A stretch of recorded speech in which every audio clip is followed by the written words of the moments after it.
Parfait. Ah, mais vous m'avez rajouté des choses. Oui.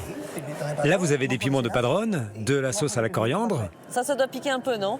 Un peu. Un petit peu. Quand on dit un petit peu, c'est que ça pique. Là, j'ai un peu les saveurs des îles Canaries, là, hein, avec ces tapas. Les croquettes de viande effilochée sont typiques d'ici. Muchas gracias.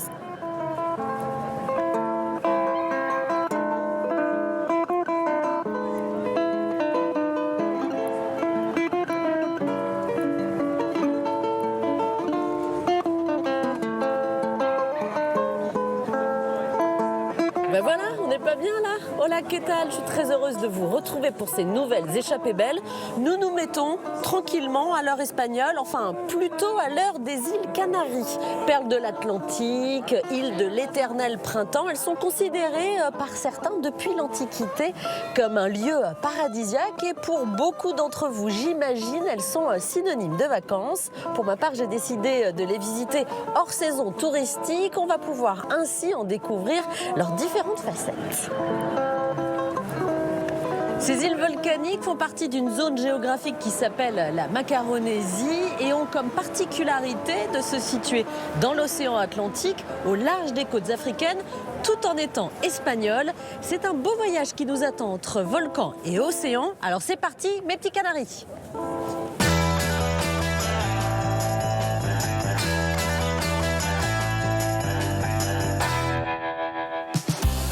Aux Canaries, île du printemps éternel, Sophie se jette à l'eau.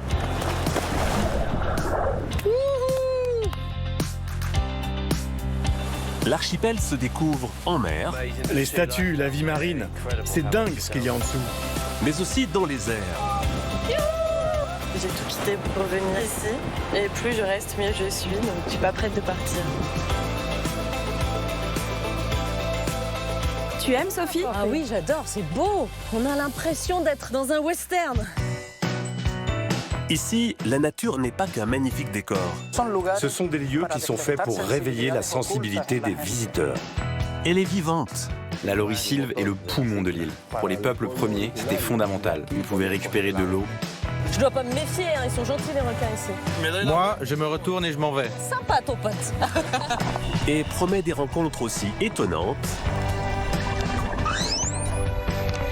qu'émouvantes. Ici, ce sont des globicéphales tropicaux. Chaque nageoire est unique. Ils sont très bavards. Sur ces îles, les traditions sont un trésor bien gardé. Cette semence est cultivée par mon peuple depuis des millénaires. Dorénavant, il y aura un peu de toi ici, parce que tu as participé au semis. Et fièrement célébrée. Elle se danse, elle se siffle, Allez, elle se cultive. Aux Canaries, l'héritage ne se raconte pas, il se vit. Bienvenue aux Canaries.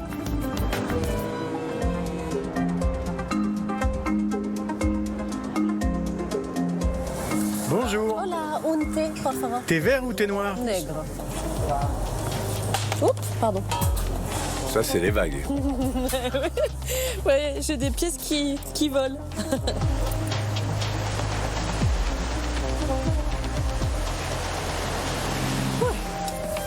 Ça bouge, hein?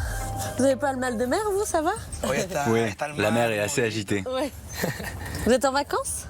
On est en train de faire le tour de toutes les îles Canaries. On a loué une voiture dans laquelle on peut dormir. On fait des vidéos et on essaye de découvrir tout l'archipel. Ah, mais c'est pour ça que vous filmez, là, c'est ça? Ah, ok, d'accord. Parce que nous sommes tous les deux créateurs de contenu sur Instagram et YouTube. Qu'est-ce qui te plaît, là, dans cette idée de voyage? Je suis de l'île de Grande Canarie, mais je suis resté trop longtemps sans voir toutes les îles et je tourne un documentaire qui va montrer les 8 îles. Bon, bah, je vous laisse tranquille, hein, tous les deux. Bon voyage, hein? Bon voyage. Muchas gracias. Merci à vous deux. Je vais vous suivre sur les réseaux maintenant. Hein. Nous aussi. Gracias.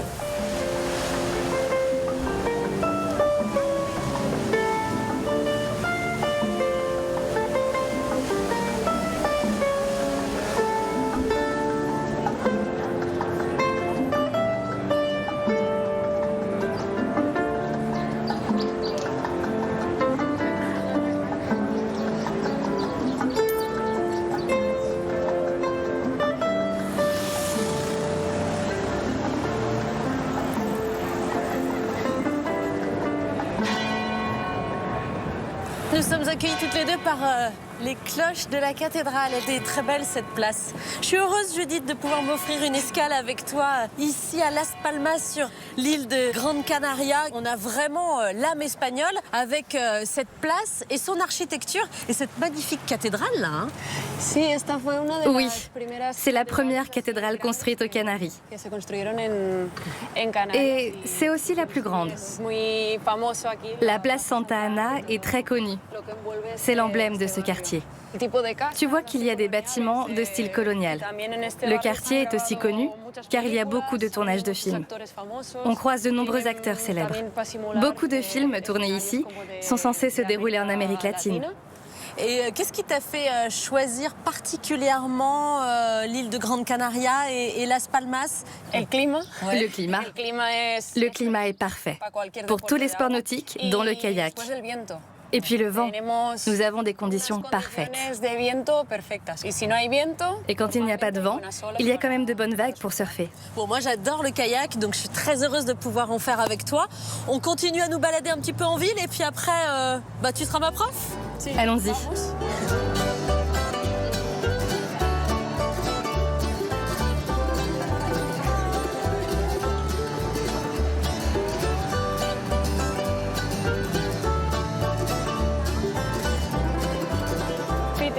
Sophie, je t'ai emmenée au marché de Vegeta et si tu veux, je vais te montrer quelque chose que j'aime particulièrement.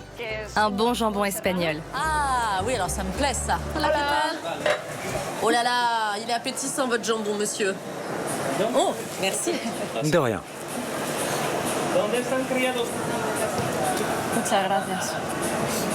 Ah, il est bon, hein. Oh là là. Ça vous plaît? On va vous l'acheter, monsieur, la petite planche là de jambon. Bonjour. Voilà. On aimerait un pain pour accompagner le jambon. Vous aimez l'anis? Oui. Il y a le pain artisanal. Artisanal, ouais, ça me paraît bien. Ok pour l'artisanal. On peut s'installer là, madame, ça vous dérange pas? Bien sûr, tu es chez toi. Ah, c'est gentil, merci, madame. Merci. Alors, je suis sûre que ça se marie très bien. Je pourrais manger tout ce jambon toute seule. L'assiette entière. Oui, mais toi, t'es jeune et sportive, tu peux manger ça. Moi, je vais faire que goûter. Cette petite pointe d'anis, là, avec le jambon, c'est une très bonne idée. Tu t'es tout de suite senti bien ici à Las Palmas, à Grande Canaria? Je pense qu'on a tout ici. Parce que sur nos 8 îles, tu as énormément de paysages différents. Si tu veux de la montagne, de la verdure, tu vas à La Palma ou La Gomera. Si tu préfères le désert, alors il faut aller à Lanzarote, Fuerteventura ou La Graciosa. Donc tu as tout ça réuni dans un espace assez petit, perdu au milieu de l'Atlantique.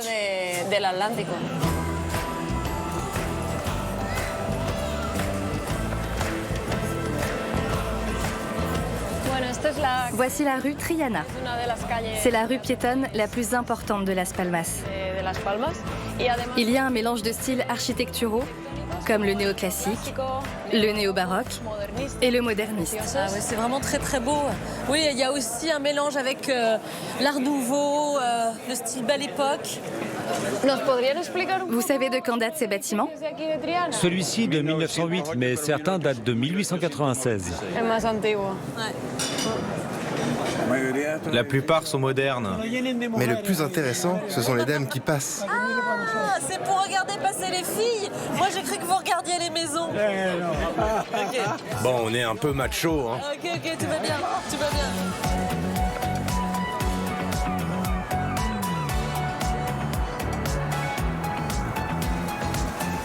Tu es à l'aise, Sophie? Oui, ça va, ça va. Là, on a un équipement de professionnel, hein, dis-moi. Ce type de kayak s'appelle surf ski. Et nos compétitions sont des courses de longue distance et on peut pagayer sur un parcours pouvant atteindre 20 km. Ah ouais. Donc là, t'as vraiment pas peur des vagues, toi, hein? Non, je recherche même les vagues. Et quand il y a beaucoup de vent, c'est encore mieux. Ok, super. Bah, c'est gentil de me la faire partager. Moi, je suis un peu impressionnée là par les vagues qui commencent à arriver, mais je te fais confiance parce que là, je suis avec une championne. T'es sûr qu'on prend pas un peu l'eau là? Non, ce n'est pas important. Parle-moi un petit peu de ton palmarès. En individuel, j'ai remporté 3 médailles au championnat d'Europe. Et une médaille d'or mondiale, en double avec mon binôme, Walter Boussan. Regarde Sophie, on voit bien la cathédrale de Santa Ana. Oui, celle qu'on a vue tout à l'heure, elle est belle aussi, hein, vue sous cet angle. Quand je dirais go, on va accélérer le rythme.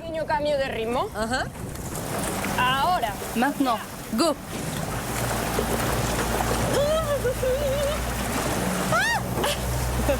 Ah ouais, on surfe! Oh là là! Bien. Maintenant, on ralentit. Ah, c'est sympa, c'est sympa, c'est sympa. J'ai l'impression que tu as vraiment choisi les Canaries. Tu es heureuse de vivre là? Je connais beaucoup d'endroits. J'ai beaucoup voyagé. Mais je ne connais pas d'endroit comparable à ici. C'est vraiment un lieu unique. Je m'en sors bien, ça va? Tu t'en sors très bien. Ah, merci. Allez, on s'en refait une? Go!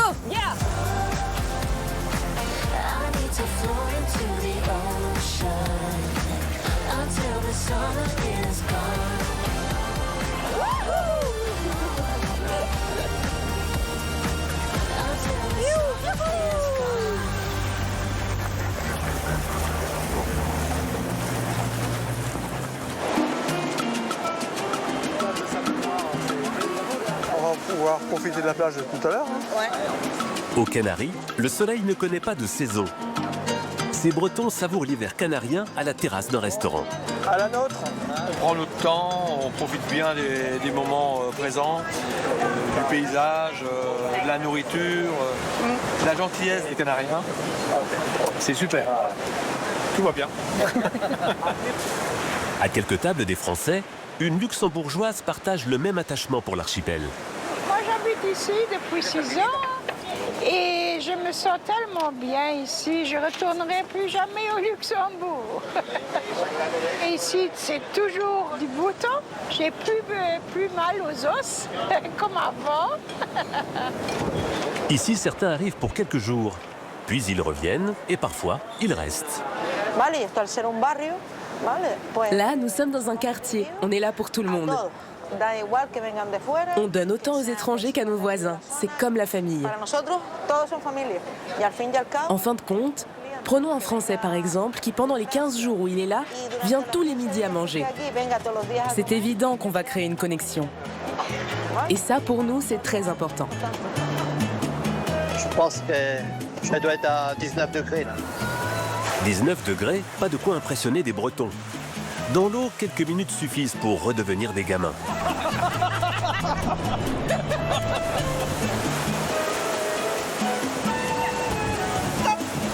J'adore, je reviens tous les ans ici. Même plus longtemps à chaque fois. L'an dernier c'était 15 jours, cette fois-ci c'est 3 semaines et demie. La prochaine fois c'est 1 mois. Aux Canaries, il y a 1000 façons de vibrer. Farniente au soleil ou montée d'adrénaline face aux éléments. À chacun son aventure. J'ai hâte de voir l'île d'un autre point de vue. Ça va être chouette. Sur les hauteurs de Lanzarote, Justine s'apprête à prendre son envol pour la première fois de sa vie. Ça donne envie en tout cas. C'est hyper relaxant de les voir planer comme ça. Je suis une Française qui est venue ici il y a bientôt 5 ans maintenant.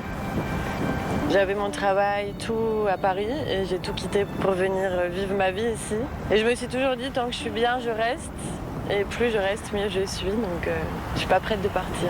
Quand tu vas décoller, il faut que tu gardes les mains libres, que tu n'attrapes rien et surtout, tu n'essayes pas de t'asseoir. Donc tu vas faire 2 pas en avant. Je reste droite et 2 pas en avant. Et là, on décolle? Lorsque la voile se gonfle, tu vas sentir l'impulsion en arrière. D'accord.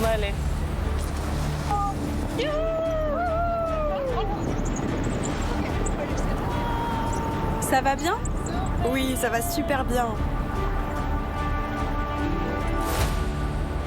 C'est incroyable. C'est tellement beau avec les volcans, les rayons de soleil. Quelle beauté, quelle grâce. Et l'océan, comme on le voit bien.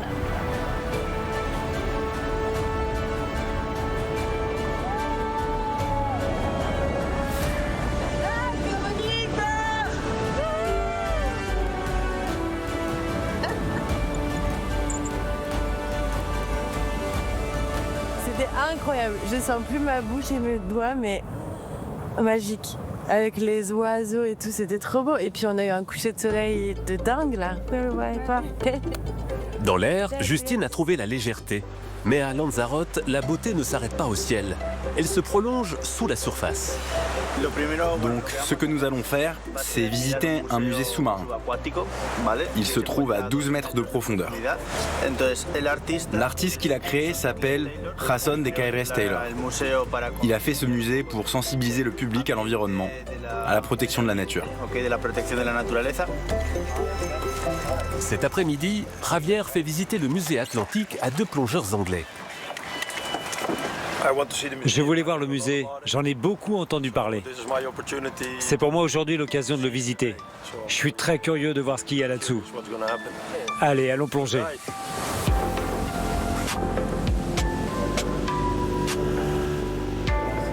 Là, nous sommes à peine à 300 mètres de la plage. Pour que tout le monde puisse venir, même avec un masque et un tuba, ou alors avec des bouteilles.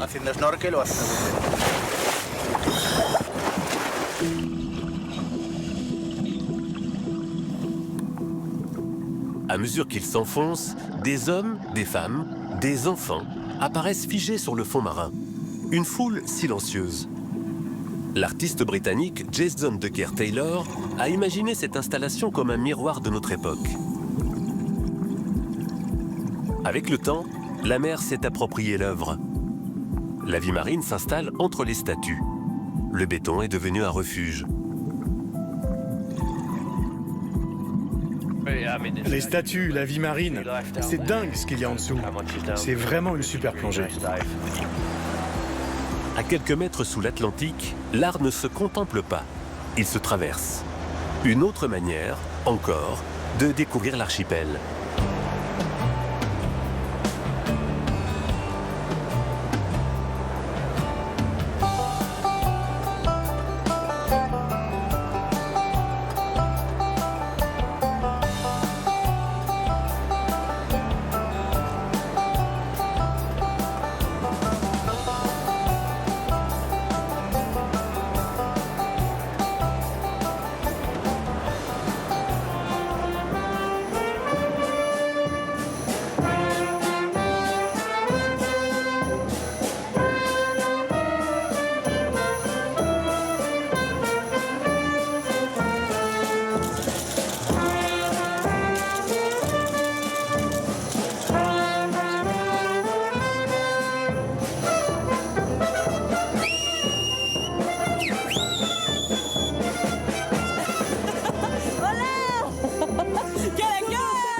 Tu vas entendre de la musique traditionnelle avec mon groupe de musique. C'est parfait comme accueil, j'adore. Tu viens avec nous, profites-en. Je vais continuer à jouer. Ok, je te suis.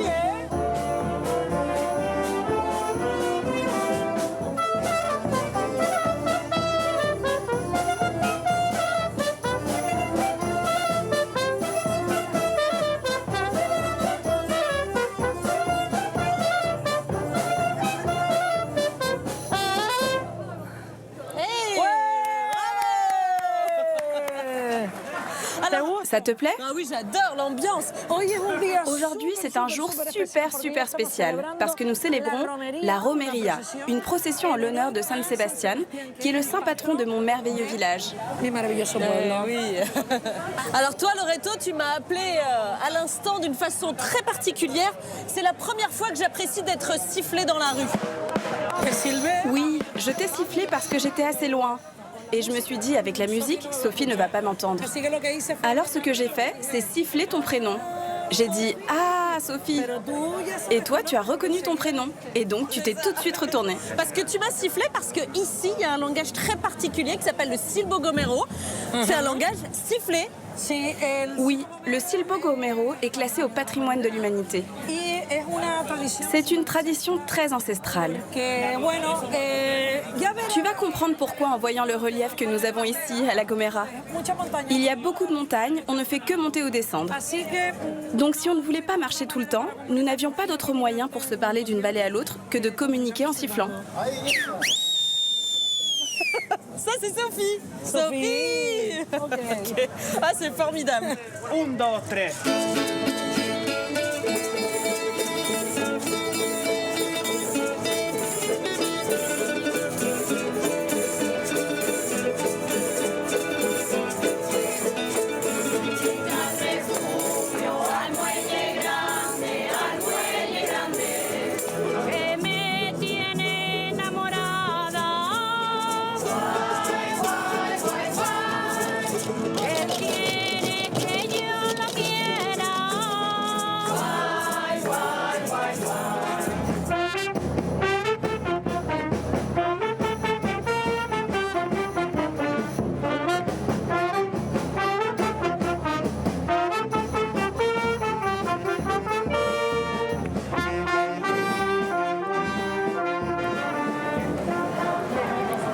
Tu te sens après la procession? C'était vraiment super. Hein? Je me suis beaucoup amusée. Tout s'est super bien passé. Et toi? Oh, j'ai adoré, franchement. Puis alors, t'as une telle énergie. J'adore. Voici l'église de l'Assomption. C'est un lieu assez particulier sur l'île. Au départ, elle était beaucoup plus petite. Il n'y avait que la nef centrale. Les latérales ont été construites plus tard et davantage de décorations ont été ajoutées à l'intérieur. Pour la petite histoire, des pirates sont aussi passés par la Gomera, notamment des pirates anglais. Et qu'est-ce qu'ils ont fait? Ils l'ont détruite et brûlée. Il a donc fallu reconstruire l'église plusieurs fois.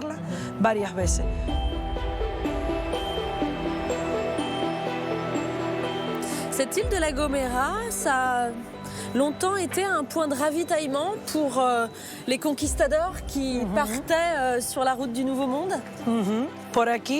Christophe Colomb est également passé par ici. En 1492, ce fut sa dernière étape avant sa traversée vers l'Amérique. Les Canaries et la Gomera, bien sûr, étaient un point très important, car c'était le dernier territoire européen avant le départ.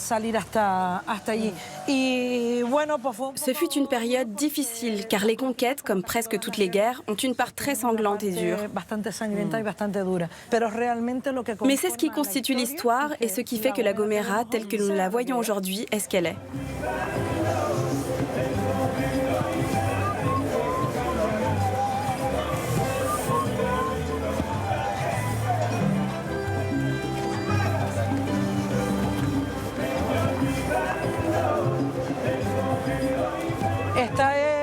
Voici la tour du Condé. C'est ici que vivait Béatrice de Bobadilla, une Castillane amie de Christophe Colomb. C'est ici qu'ils se réfugièrent lorsque les habitants natifs décidèrent d'attaquer ces envahisseurs et donc d'attaquer Béatrice de Bobadilla dans cette tour. Mais bien sûr, les pauvres autochtones, avec leurs bâtons et leurs pierres, face à une tour si solide et des adversaires armés, n'avaient aucune chance. Tous les habitants natifs moururent et ce jour-là, la Gomera passa sous le contrôle total des Castillans, qui furent ceux qui conquirent l'île. Sur l'île de la Gomera, me semble être une île un peu à part dans l'archipel. Comment tu pourrais définir son caractère, son identité par rapport aux autres îles? Je définirais la Gomera comme une île très spéciale. D'abord parce qu'elle est très petite et pas très touristique. Les gens viennent ici vraiment pour voir et profiter des paysages, de la tranquillité. L'habitant t'ouvre sa porte quand tu arrives. Il t'invite à sa table, à manger, à boire. C'est une île qui, pour moi, est comme une grande étreinte pour le visiteur. Et évidemment, un lieu super magique grâce au point de vue et au paysage que nous avons. C'est l'une des choses qui la rendent totalement différente du reste des îles Canaries. C'était une très belle porte d'entrée pour moi dans les Canaries.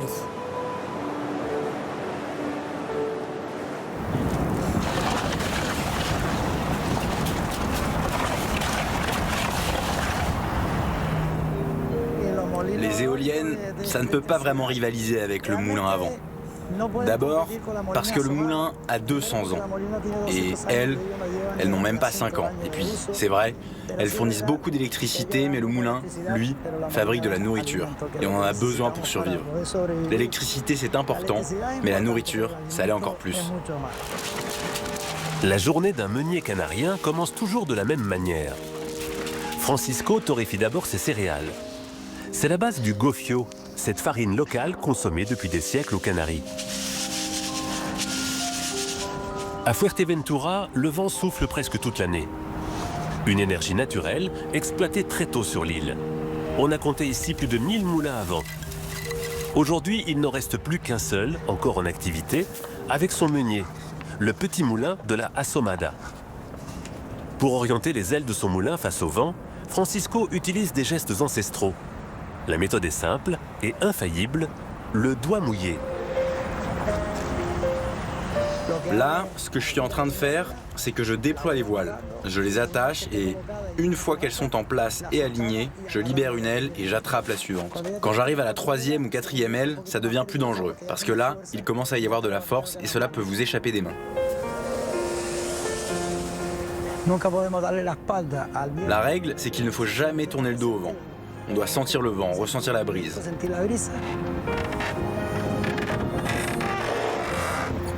Mes vêtements sont entièrement en lin. Le lin est une matière qui me protège parce que si les ailes m'accrochent, les vêtements vont se déchirer et je ne pourrai pas me faire emporter. Je resterai en vie.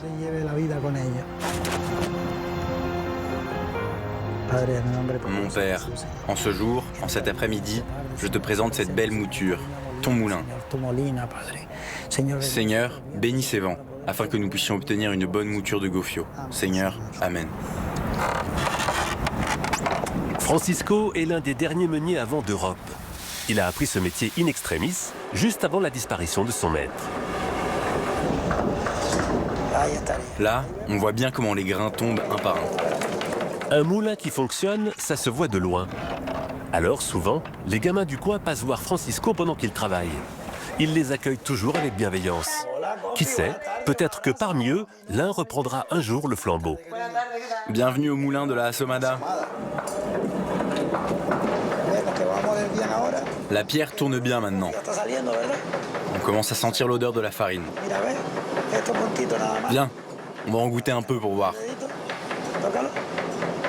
T'aimes ça? C'est bon, hein?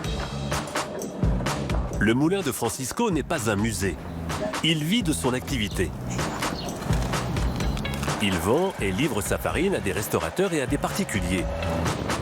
Des habitants de Fuerteventura attachés à ce savoir-faire et désireux de le faire vivre. Moi, j'aime bien les trucs anciens. C'est plus amusant.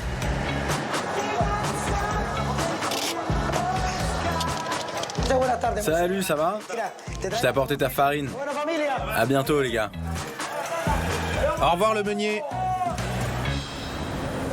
Partout aux Canaries, le vent a façonné les paysages.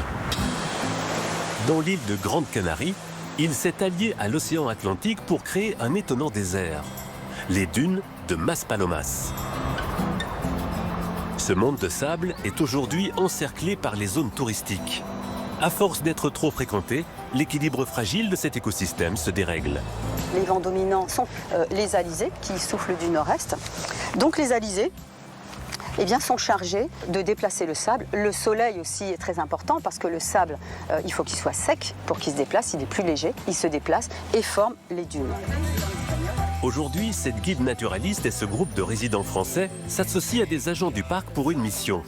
Remettre en place les pierres que les touristes déplacent dans les dunes. Un geste en apparence anodin, mais qui bloque la circulation naturelle du sable et fragilise l'écosystème du site. Incroyable, regardez ce que les gens ont fait. Alors on a du travail là. Ils ont dû mettre des heures à faire ce truc-là. Donc en quoi va consister notre travail? On va remplir les seaux de pierre, on va les charger dans la voiture et les techniciens de la protection de l'environnement, du Cabildo, vont les remettre à leur endroit d'origine, qui est donc la Paléobar, qui est un peu plus loin.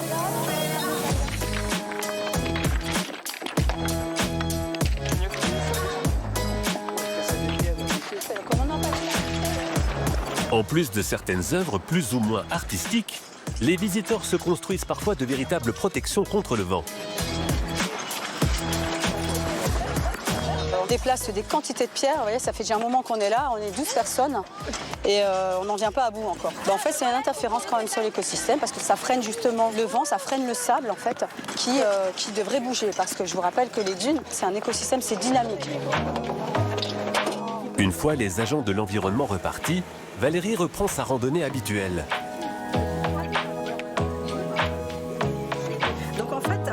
Au fil du chemin, Valérie révèle la richesse de la flore propre à ce milieu si particulier. Un écosystème dunaire fragile où chaque plante joue un rôle essentiel. Vous voyez à quelle distance je suis? Et là, j'ai des détails de la fleur, c'est absolument incroyable. C'est beau, hein? C'est joli. Oui, vous avez vu le pollen jaune? Oh là là. On n'espère pas avoir autant de couleurs, hein? Ah ouais.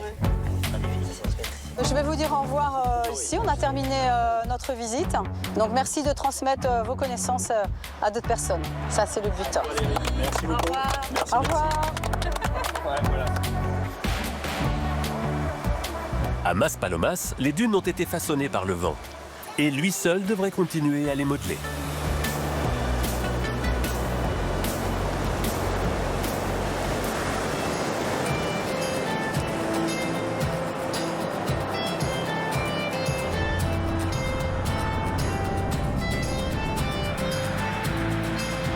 On a quitté San Sébastien de la Gomera et cette fête-là qui était vraiment très joyeuse. Alors quand on emprunte la route sur l'île, on se rend compte que, voilà, tout de suite, ça grimpe. Oui, on est toujours en train de monter ou de descendre. C'est une des difficultés, mais c'est aussi ce qui fait le charme de l'île. La Gomera sans la montagne ne serait pas la Gomera. Ça fait aussi partie de la tradition. C'est une difficulté qui est devenue aussi une manière de vivre sur l'île.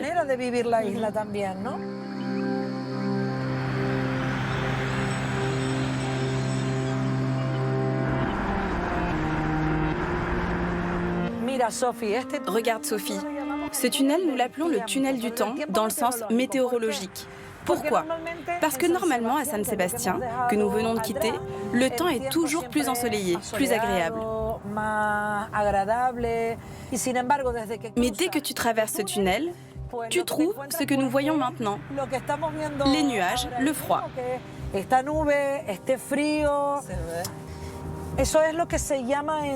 Aux Canaries, nous avons des microclimats. Et ils sont très importants, parce que ce sont eux qui permettent à nos îles de respirer. Et d'être aussi belles, aussi vertes. Et bien sûr, si nous cultivons et si nous voulons manger, cette pluie est nécessaire. Sophie, tu te souviens quand je t'ai sifflé? Oui. Pour moi, c'est une tradition très importante sur l'île et c'est l'une des choses que je vais te faire découvrir avec un très bon ami.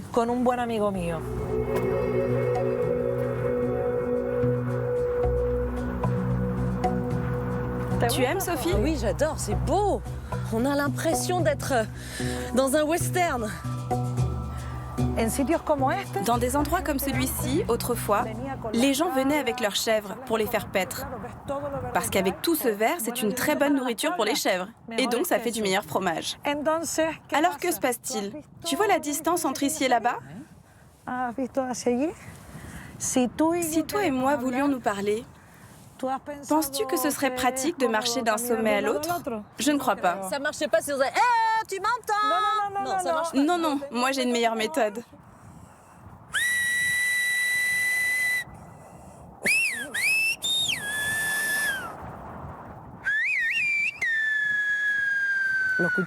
Tu l'as entendu, Sophie?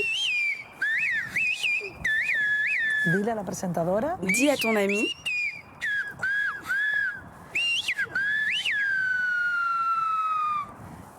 qu'elle retire sa casquette et me fasse signe de la main. C'est drôle.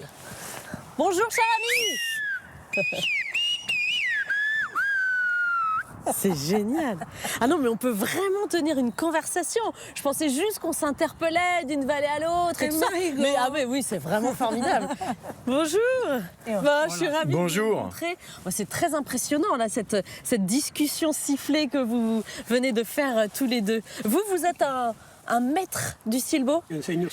J'enseigne le silbo aux élèves, aux enfants, aux personnes âgées, à tous ceux qui veulent apprendre à siffler. Je leur apprends. Et vous l'avez appris comment, le silbo? Je l'ai appris quand j'étais petit, vers l'âge de 7 ou 8 ans. Je l'ai appris avec des amis, avec les enfants. Parce qu'avant, le silbo était quelque chose que tu devais connaître par nécessité.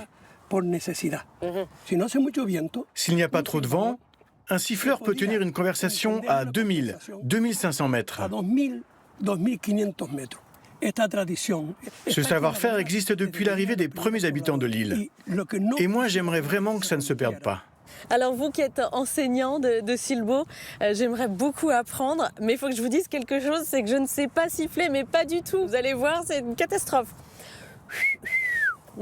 C'est à peu près tout ce que je sais faire. La première chose, c'est de placer les lèvres comme ça. La deuxième étape, c'est ça. Comme si je mettais un crayon entre mes lèvres. Ok, je vois. Tu laisses une moitié fermée et l'autre ouverte pour que le son sorte. Ok. Souffle vers l'extérieur. Oui, c'est ça, très bien. Si tu souffles bien, tu apprendras très vite. Allez. Ouais, pas mal. Ok, repose-toi. Bon, j'ai compris que j'allais pas apprendre en 15 minutes. Tu y étais presque. On va tricher. Tiens, mets-toi derrière moi, là, comme ça. Pas mal.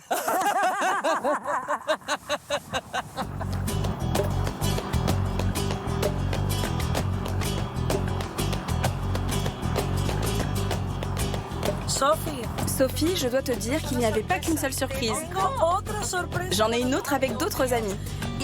C'est une autre tradition très belle. Ça s'appelle le saut du berger.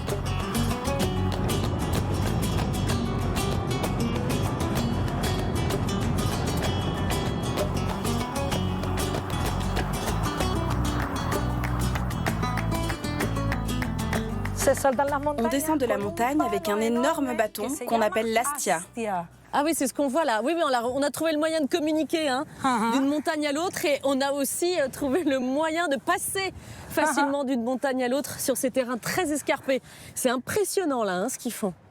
Hop là.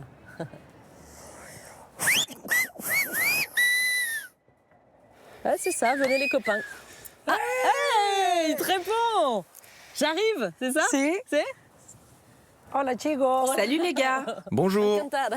Salut les gars. Bonjour. Bonjour.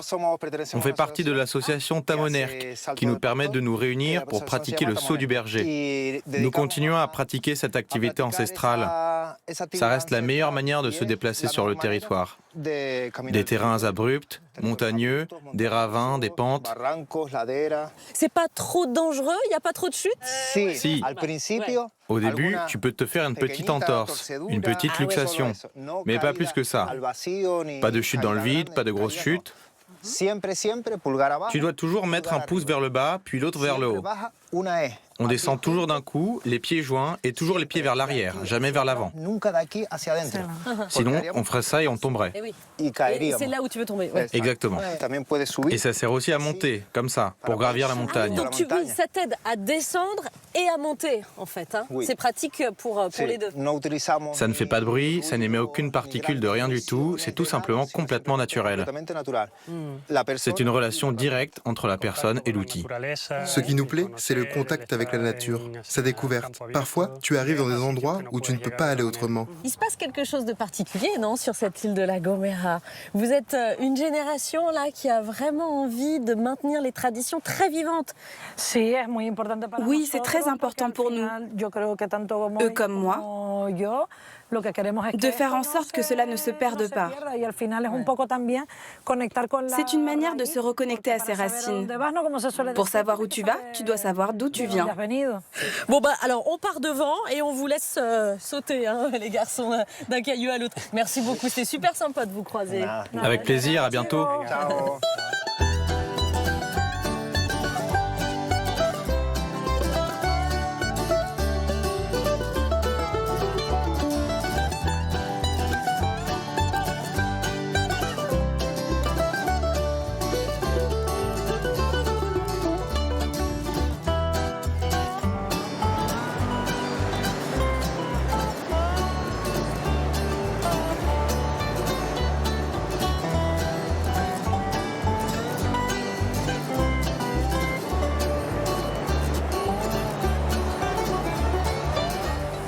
Tu m'offres un joli cadeau là, hein, avant de quitter l'île de La Gomera, en me montrant cet endroit avec une vue assez unique sur le volcan de l'île de Tenerife, le Taïdé.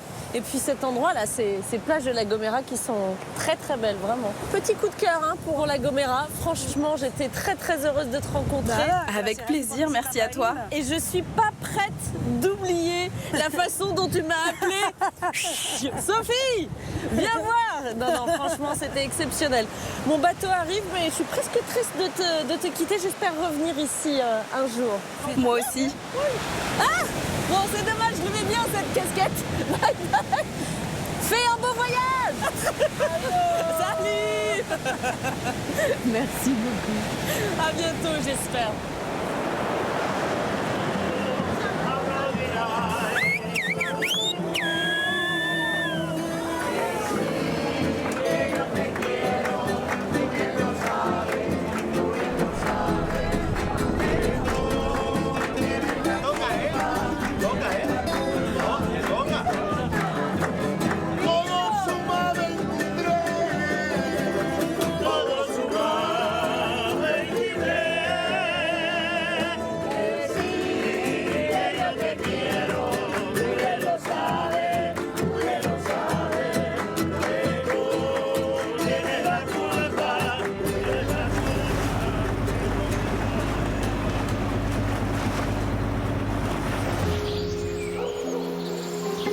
Au cœur de Grande Canarie, dans les reliefs escarpés de l'île, se cache un village à part, Guayadeque.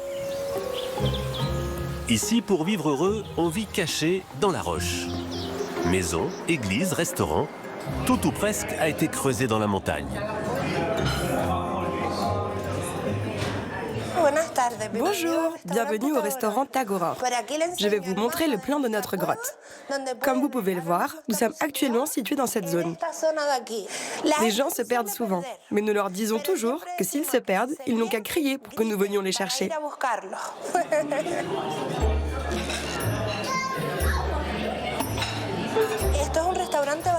C'est un restaurant familial. Il a été fondé en 1971 par Bartolomé, mon grand-père. Si vous regardez bien, il n'y avait rien d'autre ici que des rochers et des plantes. Pour moi et pour toute ma famille aussi, c'est tout à fait normal de vivre dans une grotte. Nous avons toujours fêté Noël ici, au restaurant, car nous sommes nombreux dans la famille. Toute la famille de Praxedes habite des grottes. Sa mère, Pilar, vit dans celle située à quelques mètres du restaurant. Nous vivons dans une maison troglodyte depuis déjà 70 ans. Mes parents et nous continuons à vivre ici. La température est très douce, il fait frais en été et chaud en hiver. C'est agréable de vivre ici parce qu'il n'y a pas de bruit, contrairement au village, c'est très calme. Il n'y a ni eau ni électricité. Quand j'étais petite, nous allions en face chercher de l'eau avec des seaux et nous le rapportions à la maison. Une fois que mon père a créé l'association de voisins, on a eu l'eau, la lumière et les transports scolaires.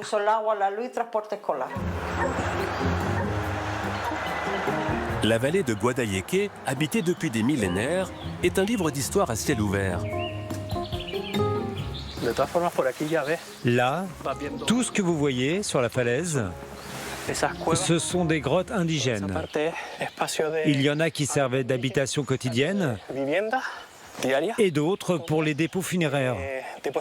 Donc vous voyez, toutes ces cavités, ce sont des zones archéologiques.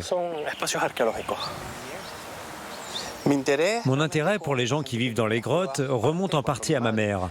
Elle est née, elle a grandi dans une grotte probablement indigène. Cette tradition troglodytique s'est maintenue jusqu'au XXe siècle et on la retrouve même aujourd'hui dans des endroits comme Guayadeque. À 8 km de là, Abel nous conduit vers Cuatro Puertas, un site majeur de la Grande Canarie préhispanique. Les premiers habitants de l'île d'origine amazigh, arrivés d'Afrique du Nord, considéraient cette montagne comme sacrée. Un sanctuaire taillé dans la roche. Là, nous sommes sur un lieu de culte comme on en trouve dans toute cette montagne. On perçoit les différents éléments associés au culte indigène. Le Korak, c'est le dieu soleil, la lune, la pluie, etc. Nous sommes au sommet de la montagne d'où l'on peut observer tout le nord, le centre et le sud de l'île.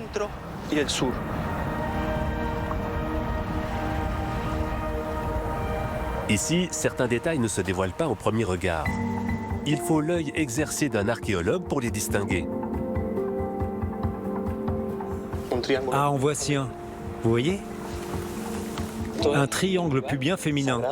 Ici, nous sommes dans un lieu sacré où on enseignait aux filles comment devenir mères. Il y en a partout des triangles sacrés sculptés dans la roche. En voici un autre.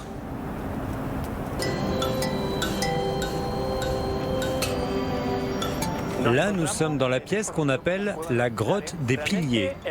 Pour y entrer, on doit passer par ce tout petit couloir. Il n'y a aucun autre moyen d'y accéder, ce qui constitue un élément défensif contre les attaques des pirates ou les envahisseurs qui viendront plus tard. Mon intérêt pour l'histoire et l'archéologie m'est venu justement en visitant ce site quand j'étais petit. Et cela m'a marqué. J'ai compris qu'il fallait protéger notre patrimoine et continuer à chercher à le comprendre.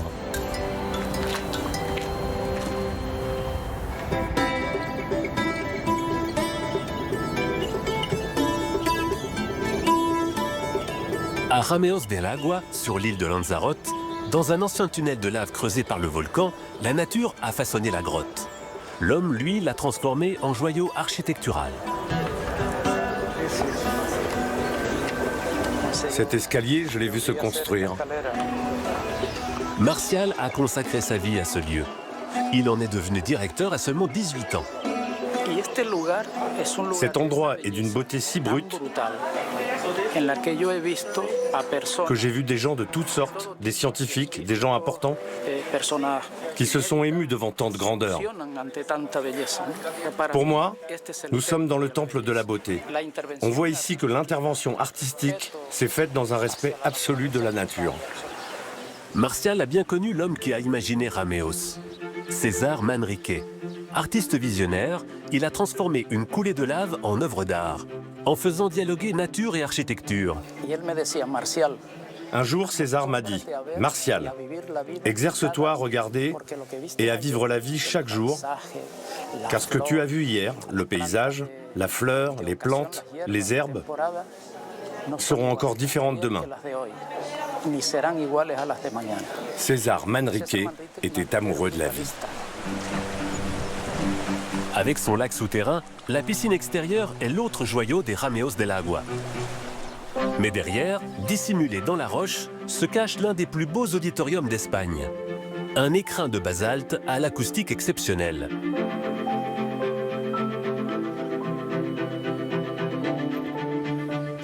Ce sont des lieux qui sont faits pour réveiller la sensibilité des visiteurs, pour que cette beauté les bouleverse. Des premiers habitants aux artistes d'aujourd'hui, les Canariens n'ont jamais cessé d'habiter la roche. Ici, la grotte est mémoire, refuge et création.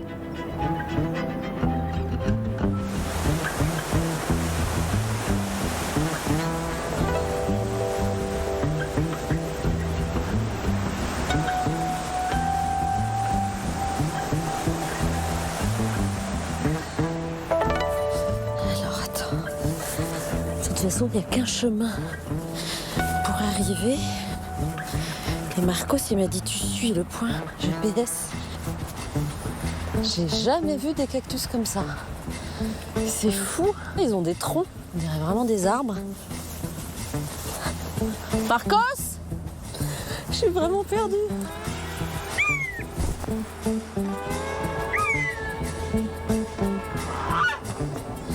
Je peux passer ou pas? Ouais, ne m'attaque pas, hein.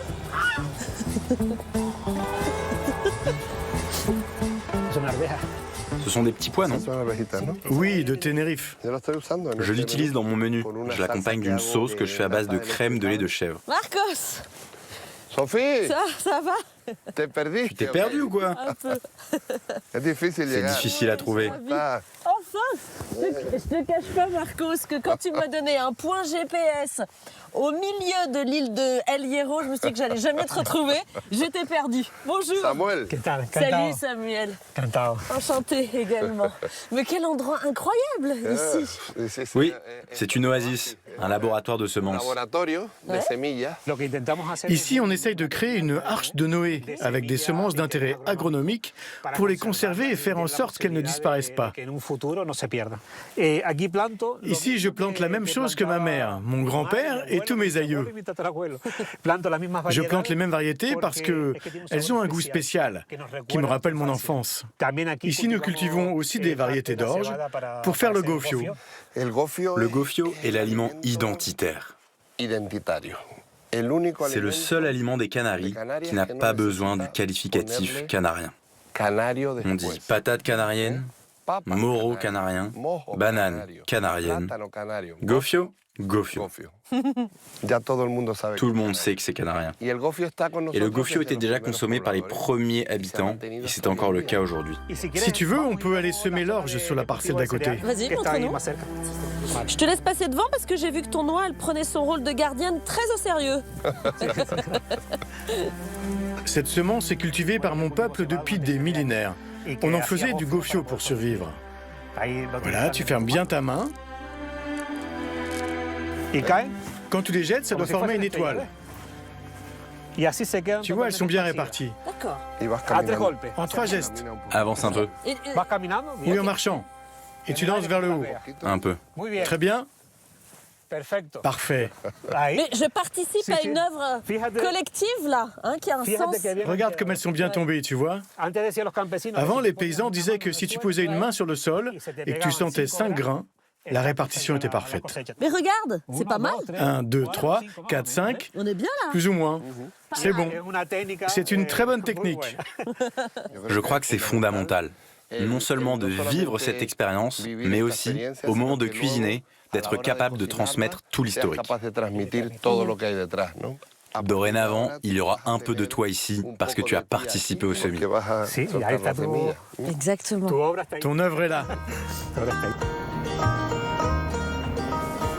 Bravo pour ta contribution, Sophie. Gracias. Maintenant, nous allons chez moi. Oui. Je vais te montrer toutes les graines que je conserve. Elles viennent des Canaries et du monde entier. Avec plaisir.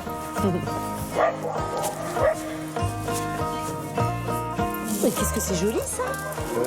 On dirait des petites perles que tu aurais peintes. Il y a plus de 1000 variétés d'haricots. Certaines viennent d'Amérique du Sud. Combien de graines et de semences tu conserves, toi, ici? Je ne sais pas exactement, mais je peux te montrer quelque chose. Dans ton frigo? On va boire un coup? Non. Ah oui. Et dans celui-là aussi, t'en as? Oui, ici aussi. Ah, mais c'est impressionnant comme collection. Je peux en prendre celle-ci et celle-ci. Voilà, parfait. T'avais déjà vu la collection, Marco? Je l'avais vu, oui. Ah ouais? Alors, regarde, j'ai choisi ça par hasard. C'est spectaculaire, non? Un vrai voyage dans le temps. Ouais, exactement. Est-ce que ça veut dire que ici, tu conserves des super semences qui ont le pouvoir de résister à la sécheresse, aux aléas climatiques, par exemple? Comme elles viennent de différentes parties du monde, elles assurent une récolte suffisante tous les ans. Je sème toujours plusieurs variétés ensemble. S'il y a une année très froide, au moins la moitié de ce que je sème va se développer. L'autre moitié survivra, mais produira peu. Et s'il y a une année très sèche, c'est l'inverse qui va se produire. Chaque graine contribue à garantir notre sécurité alimentaire pour les générations futures. L'objectif, c'est de sauver une partie de l'humanité. Mais ce qui est incroyable, c'est que ton ami Marcos, on vient des 4 coins de la planète pour le rencontrer, pour lui acheter quelques semences, parce que elles ont disparu, ces semences de certains pays, c'est ça? Toutes les graines qui sont ici m'ont été offertes et je ne les vends pas. C'est l'esprit du réseau semencier. On ne vend pas les graines, elles s'échangent ou se donnent gratuitement. Ce n'est pas un commerce. Elles n'ont pas de prix. Les graines doivent être libres.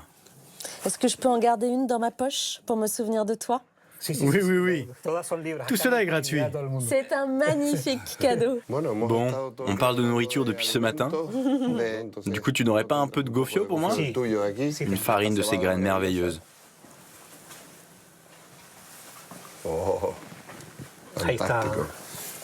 Merci beaucoup, Samuel. J'ai vraiment été ravie de te rencontrer. C'est extraordinaire tout ce que tu fais. Pour l'humanité, j'ai envie de dire bravo. Merci, Sophie.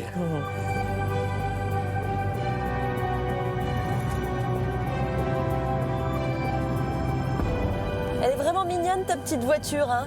Un grand gaillard comme toi dans une petite voiture comme ça. On t'a trouvé la taille de voiture idéale pour la plus petite île de l'archipel. On est tout de suite dans la nature, hein. Quand on emprunte ces petites routes, on voit que l'île est assez peu peuplée. On vient chercher quoi quand on vient à El Hierro? Tu vois, dans ce monde hyper touristique, c'est agréable d'avoir des endroits où il n'y a pas beaucoup de touristes.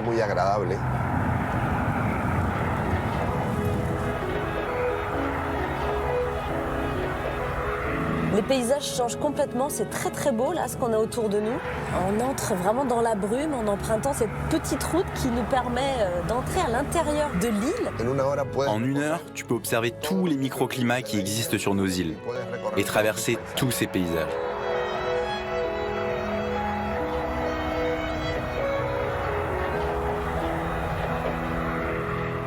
Sophie, nous sommes arrivés à la Llanía. C'est ici qu'on trouve ce type de forêt humide qu'on appelle laurisilve. La laurisilve est le poumon de l'île.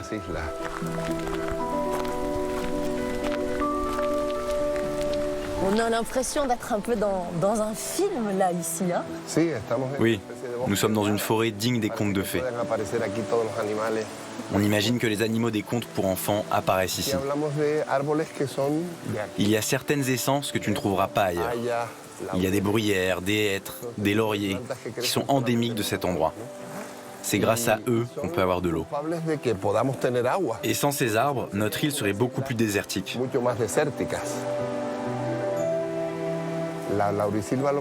En fait, la laurisilve capte les nuages.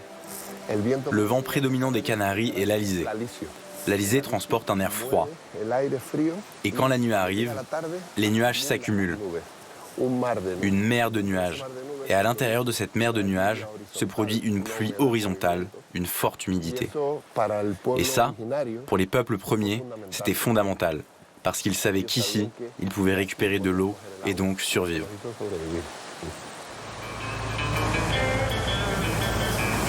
Les Canaries sont une destination mythique du surf, au même rang que Biarritz, Hawaï ou Tahiti. Là, le vent est en train de se lever. Oui, mais ce vent-là forme bien la vague au moins. On peut en profiter, surfer. Et ensuite naviguer un peu. Exact. Et quand on est canarienne, comme Ibalia et Alba, on apprend très tôt à lire la mer. Nous, on vit sur des îles, entourées par la mer. Donc soit tu fais corps avec elle, soit tu n'as rien à faire ici.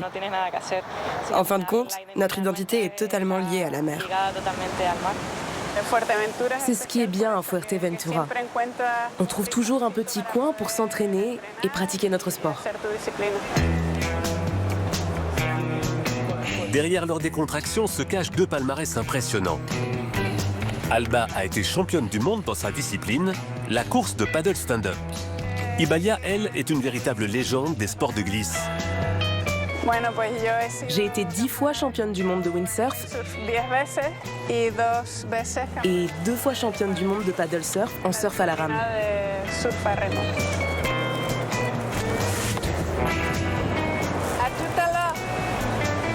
Aujourd'hui, les conditions ne sont pas parfaites.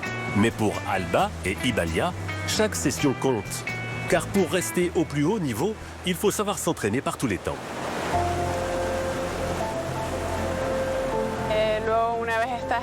Une fois dans l'eau, il faut s'asseoir et attendre la meilleure vague. C'est presque un jeu. Voir qui en attrapera le plus.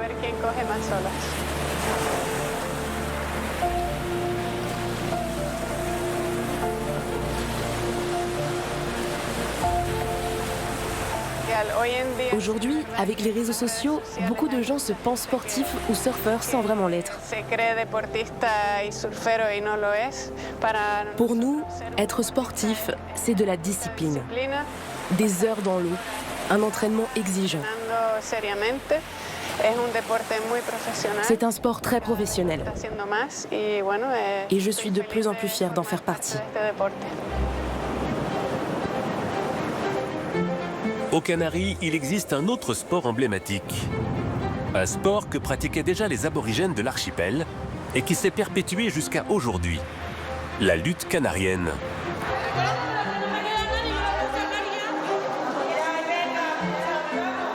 Bien, Amalia, très bien.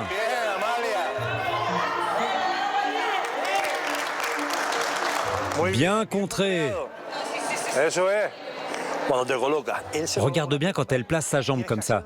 Tu dois attaquer d'un coup sec. Tu as un geste net. Tu verras, tu vas la faire tomber. C'est bien. Ce sport ancestral a très peu évolué en près de 1000 ans.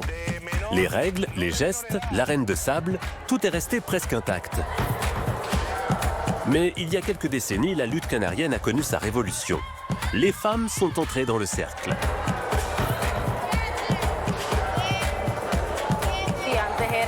Avant, c'était un sport d'hommes. Mais comme dans presque tous les sports, le football, le basket, les femmes ont peu à peu intégré la discipline et leur place est devenue normale. Dans ma famille, ça a toujours été facile puisque mon père est mon entraîneur. Le père d'India, c'est Francisco, l'entraîneur du club de lutte féminine. Ancien lutteur de haut niveau, il a été le témoin direct de l'évolution de son sport. Allez, on commence avec Fabiane. Et quand les grandes auront fini, vous combattez, d'accord? La lutte canarienne a toujours été très masculine. Les femmes ont toujours été présentes autour de la lutte. Mais lutter vraiment, dans les années 70 ou 80, elles le faisaient, mais presque en cachette. Certaines se faisaient même passer pour des hommes pour pouvoir combattre. Parce qu'à l'époque, elles ne pouvaient pas concourir officiellement.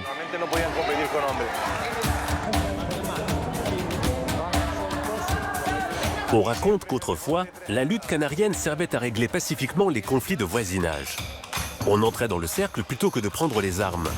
Aujourd'hui encore, cet esprit chevaleresque perdure dans la discipline.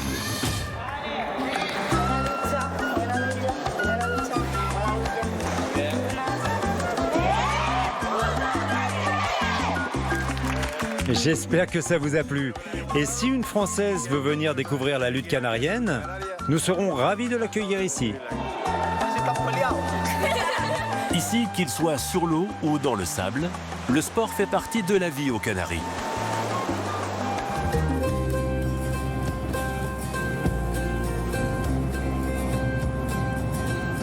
El Hierro, c'est vraiment l'île de la tranquillité, hein? Combien de voitures avons-nous croisées? Combien de personnes depuis ce matin? C'est dingue, non? Ça a toujours été l'île la moins peuplée. Combien d'habitants à peu près? El Hierro compte à peu près 12 000 habitants. C'est ça.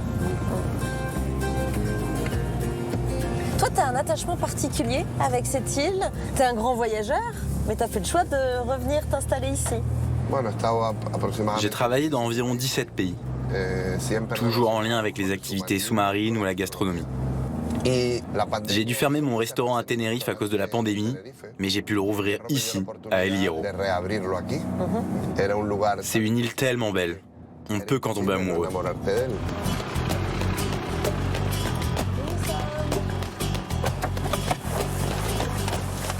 Ah, c'est joli comme tout ici, j'aime bien. Bienvenue à la Restinga. Merci. C'est un petit village qui vit essentiellement de la pêche et aussi de la plongée. Si je t'ai amené ici, Sophie, c'est pour que tu pratiques la pêche traditionnelle. La pêche qu'on appelle pouillonne. Très bien. Donc c'est moi qui m'occupe de la pêche, c'est ça pour la recette? Oui. Ok.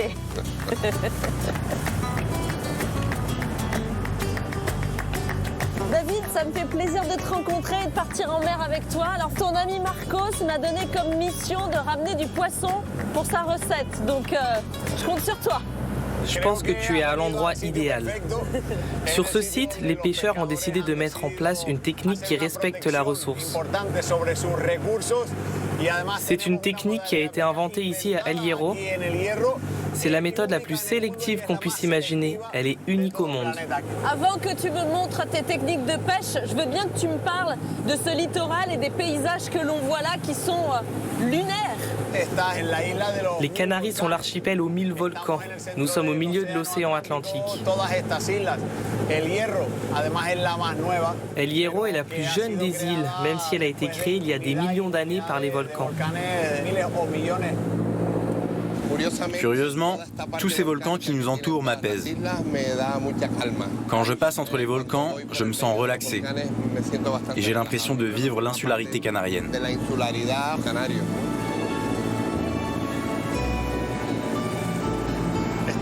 Je pense que c'est la technique de pêche la plus rudimentaire qui existe. Alors comment on procède? C'est tout un art. On ne doit pas pêcher plus de poissons que la quantité qui se reproduit. Et le secret, c'est cet hameçon. Mais je trouve que c'est assez beau, cet hameçon au bout d'un fil, c'est le retour à l'essentiel. Hein, dans une époque où les ressources sont très fragiles, il faut revenir à ça.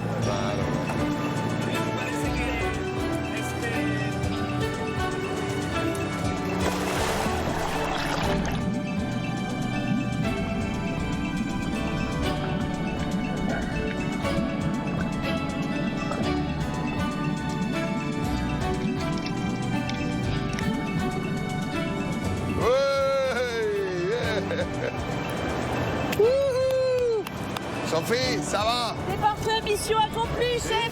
On a le poisson, on va aller en cuisine.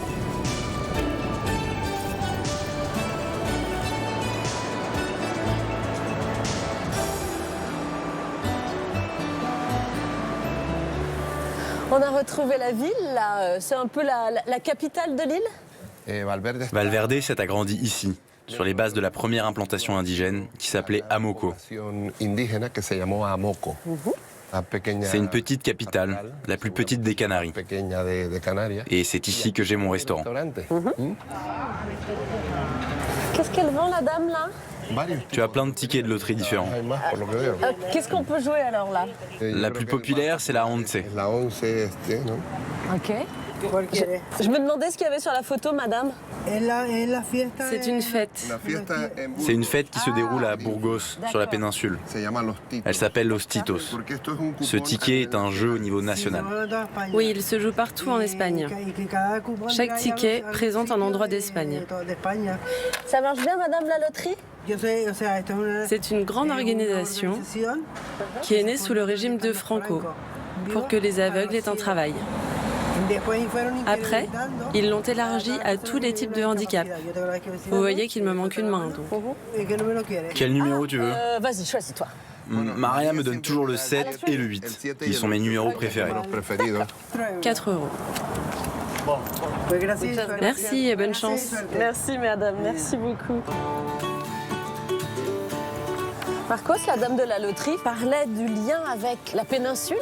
Quel lien on entretient avec l'Espagne? La relation principale est que nous sommes espagnols. Nous sommes des Espagnols différents car on vit sur un autre continent. On vit très loin de la péninsule. Nous avons pas mal de points communs avec les Andalous, mais nous avons vraiment nos spécificités. Alors, Sophie, l'heure est arrivée. Je t'invite à mon restaurant pour qu'on prépare une recette. Avec quoi? Gofio. Mais bien sûr. Fais comme chez toi.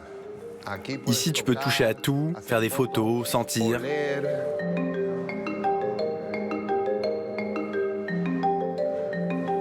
Toutes ces graines viennent certainement de chez Samuel. Ah, c'est joli, ça. Ça rappelle vraiment l'aspect volcanique de l'île. Très beau. Ah, ça y est, le chef est prêt. Comment je peux t'aider, chef? Nous allons préparer le gofio. Oui. C'est notre aliment identitaire. Et c'est important d'actualiser ce plat car les jeunes Canariens ont tendance à le délaisser. Alors, qu'est-ce qu'on a comme ingrédient? La gofio de Samuel. Oui, très bien. Des champignons de la forêt. Tu peux goûter. On va aussi ajouter des raisins rôtis. Et là, tu as un légume, la barassa. C'est un mix entre l'ail et l'oignon. Et ici, nous avons un moro. Sans? C'est un moro d'algues. Les algues que tu as vues au fond de l'eau quand tu as pêché avec David. Tu peux me passer le bouillon? C'est un bouillon de poisson et de patelle, un coquillage. Tu sais pourquoi on dit toujours « ma grand-mère fait mieux ses plats que les autres » Parce qu'il y avait un ingrédient essentiel dans cette cuisine, qui était... L'amour. Non, le temps. Avant, les personnes prenaient le temps de cuisiner. Maintenant, nous n'avons plus le temps. Donc, dans les restaurants un peu plus sophistiqués, nous avons besoin de ce temps pour faire la différence. Il faut que ça devienne... Maintenant, tu dois te sentir comme une indigène. Et voilà le poisson que tu as pêché. Oui, je le reconnais.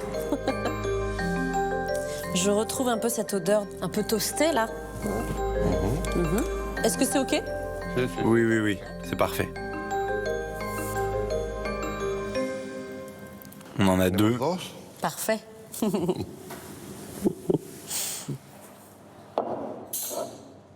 je suis assez fière de mon assiette quand même, hein. C'est pas mal. Très bien. Et on a le passé et le futur. C'est ça.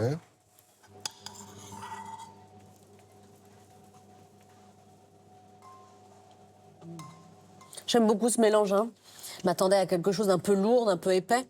Mais ça reste assez subtil avec le champignon, ce mélange terre-mer qui est très, très, très intéressant, qui est un bon résumé de tout ce qu'on a vécu ici sur l'île. Tous ceux que tu as rencontrés sur El Hierro sont passionnés. Passionnés par leur travail et ce qu'ils font, mais surtout par leur île. Merci beaucoup pour ce plat et merci pour les moments qu'on a passés ensemble. Merci beaucoup à toi d'être venu sur l'île.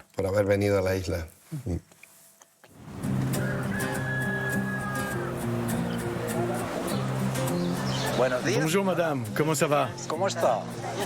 Ça va, merci. On essaye de vendre un peu. Je peux prendre quelques patates? Oui madame. Manolo est cultivateur au domaine de Tres Peñas. Il vend ses produits bio sur les marchés, des fruits et légumes de saison. Et il ne triche pas avec le calendrier. Ce matin, il y a une dame qui m'a demandé une mangue.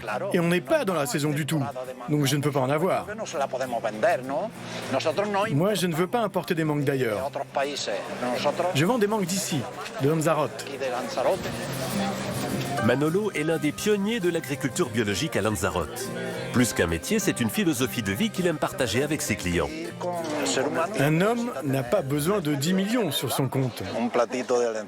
Un petit plat de lentilles, un bon ragoût, avec du très bon riz. Franchement, on n'a pas besoin de grand-chose.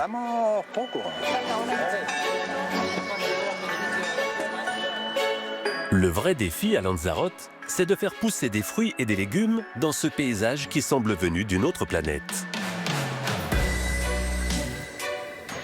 Ah là, on voit que les asperges nouvelles sont en train de sortir.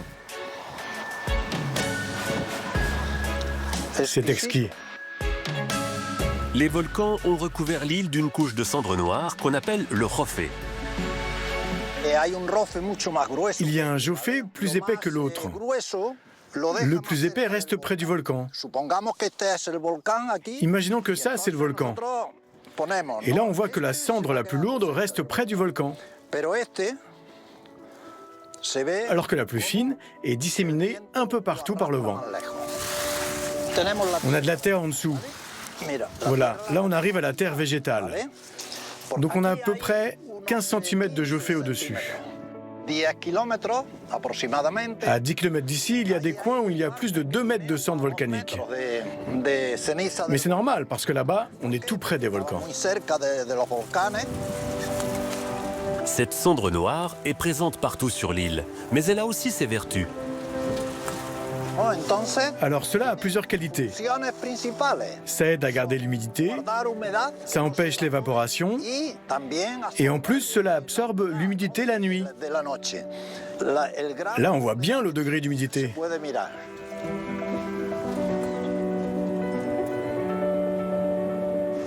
Là ce sont des framboises, là ce sont des goyaves, et là des papayes. Manolo cultive plus de 70 espèces de fruits. Des grandes éruptions volcaniques qu'a connues l'île au XVIIIe et XIXe siècle, les Lanzarotais ont su faire une richesse. Le volcan a tout recouvert de lave. Et il y avait des gens ici. Ça a été un vrai malheur. Mais c'est aussi un trésor. Pas seulement pour les paysages qu'on a, mais aussi pour l'agriculture. C'est pour ça que moi, je crois qu'après un malheur, vient toujours l'espoir. Sur ces îles au climat désertique, vivre n'a jamais été simple. Alors, il y a 600 ans, les agriculteurs ont fait venir du Sahara un animal emblématique, le dromadaire. Il a longtemps été l'animal de trait des îles de Fuerteventura et de Lanzarote. Aujourd'hui, il promène les touristes. Mais certains, comme Fernando, tentent de préserver les traditions liées à cet animal. Ria, Ria, venez. Ça, ce sont mes enfants. Venez par ici, mes petits. Ce sont les chameaux de ma famille. Et en ce moment, je suis en train de commencer à les éduquer parce qu'ils ont l'âge de commencer à apprendre des choses. Les dromadaires, à 3 ans, peuvent commencer à travailler, à apporter une selle, à labourer. Et pour leur apprendre, on a une manière précise de leur parler. Par exemple, à un chien, on peut dire « coucher ». Et au dromadaire, on va dire « fucha ». Et « fucha », ça veut dire « coucher ». Les dromadaires font partie de l'histoire de Fuerteventura. Ils ne sont pas arrivés à fond de cale dans des bateaux, ils sont venus en nageant. Les anciens les amarraient au bateau et ils nageaient derrière. Ce sont de grands nageurs. Mon grand-père était un dernier chamelier de son village. C'est lui qui m'a transmis cette passion depuis que je suis petit.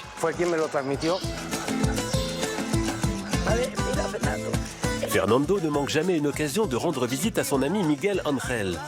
Ils partagent la même passion. Notre vie a toujours été dédiée aux chameaux. Oui, notre vie à nous, ça a toujours été pour les chameaux. Et ça sera toujours comme ça. Oui, depuis qu'on est né. Nos deux amis possèdent des dromadaires. Non pas pour les faire travailler, mais pour perpétuer les traditions canariennes liées à cet animal du désert.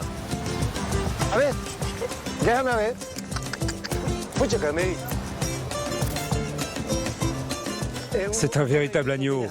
Oui, je le dresse depuis qu'il est petit. Il me fait penser au mien, à Tao. Et maintenant, ce qu'il veut, c'est se coucher. Et regarde, il prend son bain de sable contre les tiques. Tu sais, le chameau, c'est l'animal le plus complet. Il servait à tout. Pour la maison, pour labourer, pour moudre, pour transporter les récoltes. Pour tout. Dans chaque maison de Fuerteventura, il y en avait 2 ou 3. En 1920, il y en avait 3 à 4 000 sur l'île. Le dromadaire est un animal placide, mais parfois il est têtu. Les anciens n'étaient pas tendres avec eux. Pour nos deux amis, hors de question de maltraiter leurs animaux. Ce ne sont pas les animaux qui sont mauvais, ce sont les maîtres. Avant, on disait, quand tu mets un coup à un dromadaire, un jour ou l'autre, il te le rendra. Un animal, ça ne se bat pas. Moi, j'ai eu des dromadaires toute ma vie et je leur ai jamais donné un coup. Non, non, ça ne sert à rien. À Lanzarote, comme à Fuerteventura, on s'est toujours adapté. Une agriculture ingénieuse, des animaux faits pour l'aridité. Survivre est devenu un savoir-faire.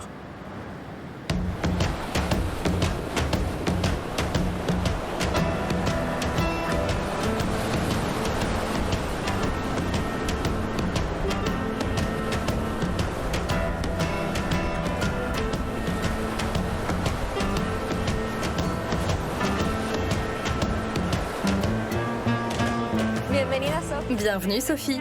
Je vais te montrer les fonds marins de Tenerife. C'est une activité qui pour moi est très importante et qui est l'une des raisons pour lesquelles j'aime le plus vivre ici aux Canaries. Je te présente Ivan, Miguel et David, qui sont des amis de l'île et qui vont nous accompagner. Et également Alfonso, un professionnel de la plongée. Donc nous sommes entre de bonnes mains. Je suis bien entourée avec toi et tes amis. Je fais comme beaucoup de vacanciers qui viennent ici à Tenerife. Faire de la plongée sous-marine, j'imagine que tu accueilles beaucoup de monde, toi, non, dans ton club? Oui, nous avons des plongeurs de toutes les nationalités. D'Europe, d'Amérique, des Canaries, bien sûr, comme nous avons aujourd'hui sur le bateau. C'est merveilleux de pouvoir partager cette passion avec tout le monde. Je le disais au début de mon voyage, ce sont vraiment les îles de l'éternel printemps. On peut plonger toute l'année ici? Ici, on peut plonger toute l'année. Comme en ce moment, tu vois le Teide enneigé, ce qui est un luxe. On peut se mettre à l'eau en regardant la neige au sommet du Teide.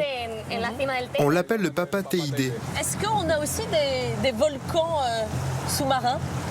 Ici, il y a beaucoup de fonds volcaniques qui ressemblent à des cathédrales sous-marines. Ce sont des plongées très sympas. À part ça, on va voir les espèces typiques canariennes, comme le poisson perroquet, le poisson trompette, la murène, l'ange de mer ou le requin ange. Je dois pas me méfier, hein, ils sont gentils les requins ici. Non. Ça va. Moi, je me retourne et je m'en vais. Je te laisse avec. Sympa ton pote. Je travaille avec les centres de plongée pour mes recherches. Ils nous reportent leurs observations.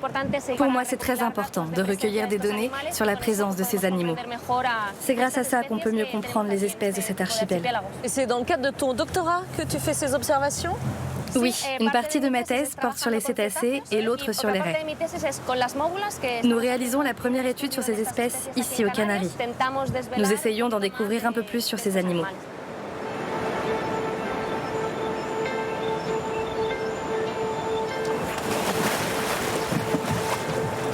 Je suis prête.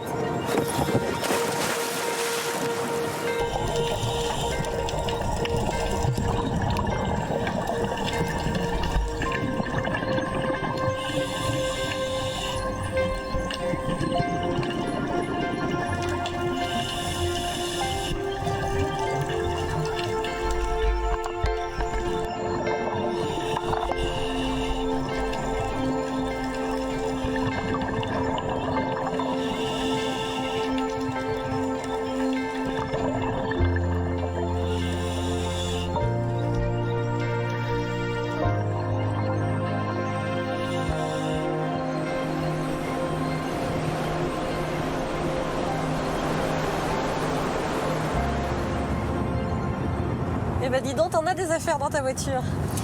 Oui. En fait, j'utilise la voiture comme une armoire. Aux Canaries, il faut toujours avoir un maillot de bain, mais aussi quelque chose de chaud. Et j'ai aussi beaucoup de matériel pour le travail. Donc oui, ça fait beaucoup de choses. C'est bien quand même de pouvoir joindre l'utile à l'agréable, si j'ose dire, le travail et ta passion, hein. Oui. Avant, je plongeais déjà pour le travail sur certains projets. Mais maintenant, la plongée, c'est aussi un loisir.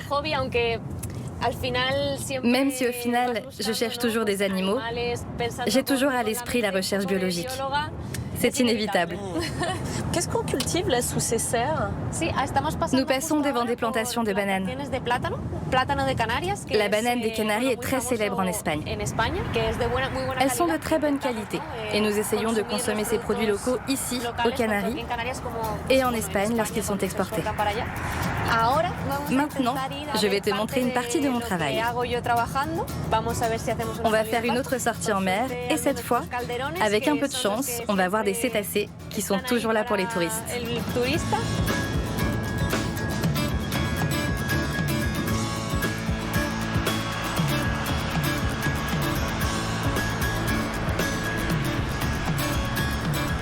Voici Sergio qui travaille avec nous pour l'université. Salut, oh bah, salut. Hola. Bienvenue. La journée est magnifique aujourd'hui. Nous allons naviguer dans une zone spéciale de conservation mondialement reconnue pour la quantité d'espèces qu'on peut y voir. Nous avons beaucoup de bateaux, beaucoup d'activités nautiques, mais aussi beaucoup d'animaux. Du coup, nous devons trouver une gestion adaptée pour que toutes ces choses puissent coexister sur l'île. C'est important économiquement pour Tenerife. Mais nous devons préserver la ressource naturelle. Sinon, l'activité ne pourra pas continuer.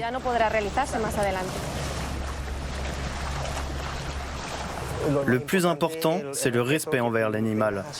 Dès que nous voyons le premier animal, nous devons réduire notre vitesse parce qu'il peut y avoir d'autres animaux submergés. Et si les animaux sont immobiles, nous le restons aussi avec eux pour les voir, les écouter. Et s'ils se déplacent, nous les accompagnons sur le côté pour leur laisser un espace libre. Tiens Alicia, prends les puzettes bleues. Oui. Qu'est-ce qu'on a aujourd'hui? Un sac de sel dans la mer.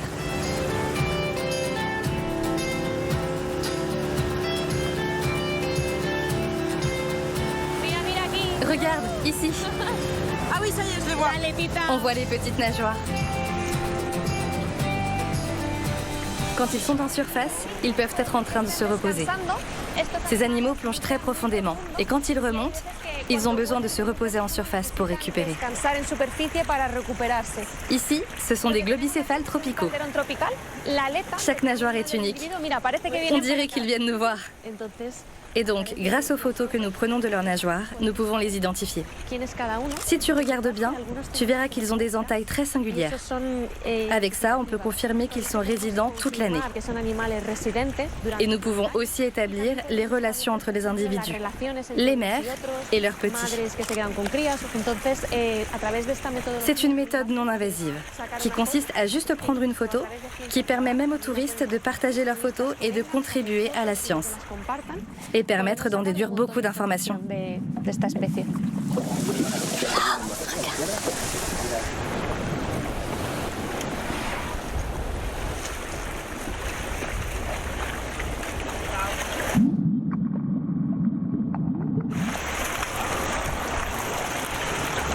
On ne s'en lasse pas de ce type d'observation. C'est aussi un moment de pleine conscience. Bon, n'oublions pas que tu dois quand même un peu travailler pour ton doctorat, là. Il faut que tu fasses tes observations. Retournons travailler.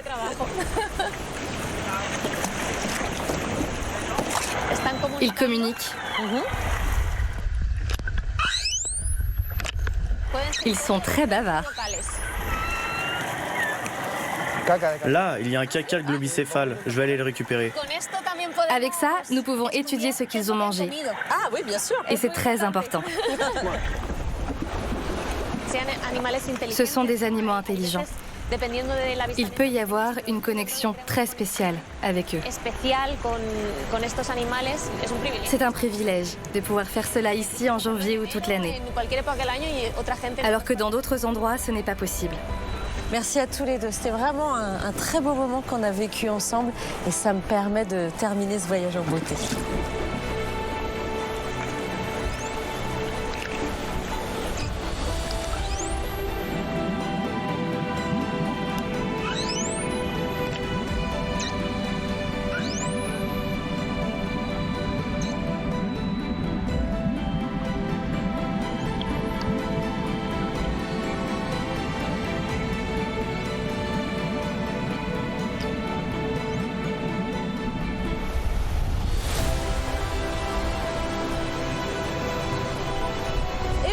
D'île en île, ferry après ferry, c'est la fin de ces aventures aux Canaries. Alors au fait, si vous êtes curieux d'en savoir un petit peu plus sur l'origine du nom de l'archipel, ne cherchez pas de petits oiseaux, hein. En fait, il s'agit de canis, de chiens qui peuplaient les îles avant que les Espagnols les aient conquises. Si vous connaissiez déjà cette destination, eh bien j'espère vous en avoir montré de nouvelles facettes. Si vous avez envie, vous aussi, de vivre une expérience canarienne, eh bien sachez que vous pourrez venir ici toute l'année. Et si je vous ai permis de voyager tout en restant dans votre canapé, eh bien je suis comblée. Bon, j'aimerais tellement pouvoir vous dire au revoir, faites de beaux voyages et merci beaucoup en Silbo. Allez, je me lance. Hasta la vista!